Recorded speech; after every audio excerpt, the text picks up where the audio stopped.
Welcome to Happy Hour at Home. It is President's Day weekend, of course. President's Day is the annual celebration of President Washington's birthday, celebrated, I believe, on the third Monday of every February. And here we are. I'm very excited about today's cocktail. Never had it before. Our presidents, some have been boozier than others, some abstain totally. And like Honest Abe Lincoln, as far as we know, we really only drank water. I mean, he was a big time teetotaler, had no interest in the things that like maybe even Washington was interested in, like a good dark porter or champagne, a lot of scotch and whiskey drinkers, especially tea even. President Trump was into Diet Coke or Diet Coke, I think. Yeah, I think that's all he really drinks. President Obama, beer, a beer man. Let's see, who was the drunkest president? That would easily be Franklin Pierce. He drank everything, like everything, literally, and died of cirrhosis of the liver at the age of 65.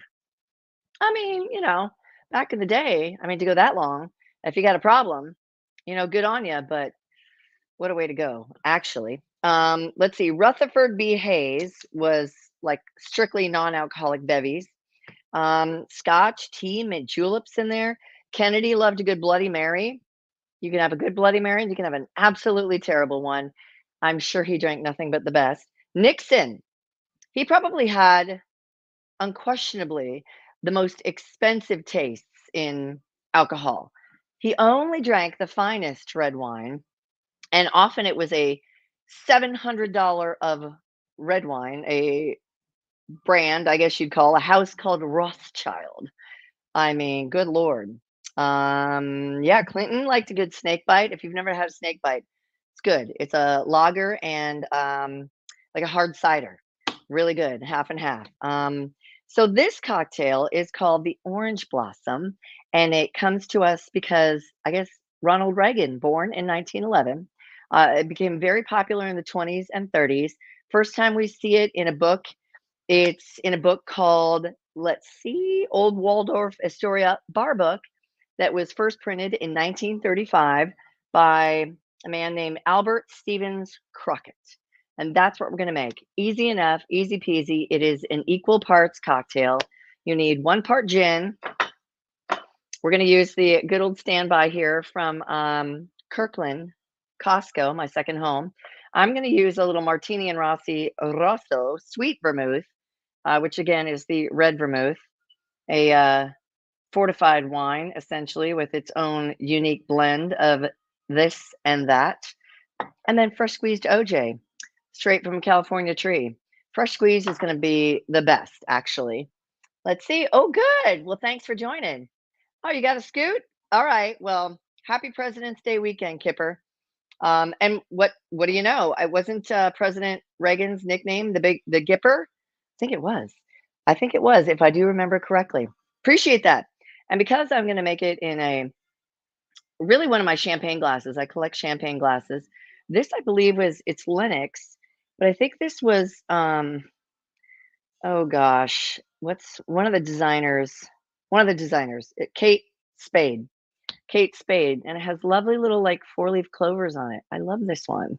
Got myself a pair of these for a big, big birthday. So I collect champagne glasses, always buy myself a pair on my birthday. So the glass is just chilling over there. And we're going to add equal parts. And because this is kind of a big glass, I am a big girl. We're going to add equal parts of everything, the sweet vermouth, the orange juice, and the gin. Really only calls for 1 part each, so 1 ounce each. But I'm going to use the big end, which is just 1.5 ounces. So away we go. Let's try this cocktail for the first time. Oh, I forgot to get out what will be the garnish, which is just a simple orange, like slice wedge, whatever you want to call it. Let's get the good knife. Need to use the good knife. Okay, so let's make a cocktail. But first, let me just, I really should eat the fruit after I make a garnish out of it. You could probably even, I don't know, use like a fancy cocktail citrus. I have plenty of those, the dried citrus.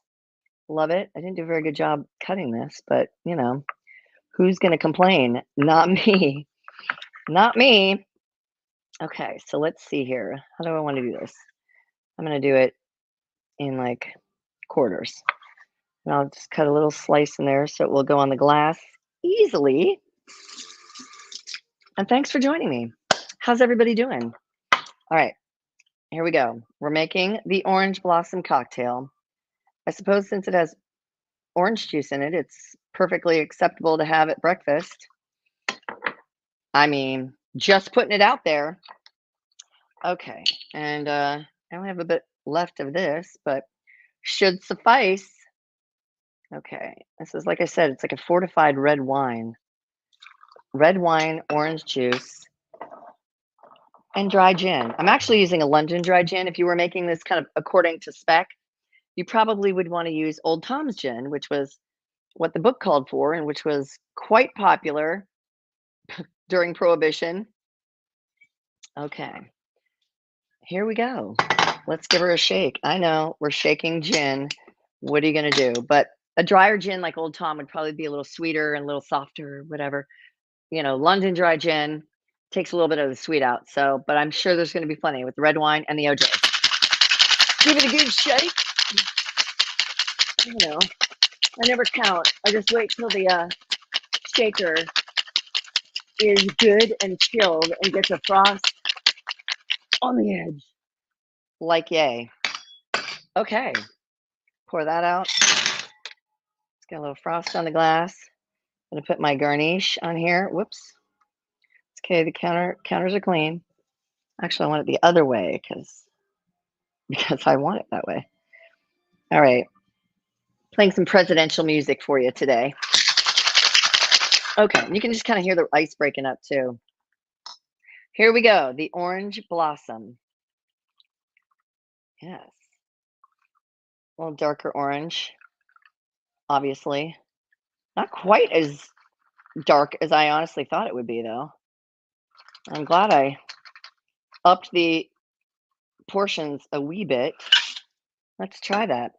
Reagan, when he wasn't drinking red wine, or California wine, I should say, his adopted home for many, many, many years, he would have an orange blossom. So cheers to that. Let's try it.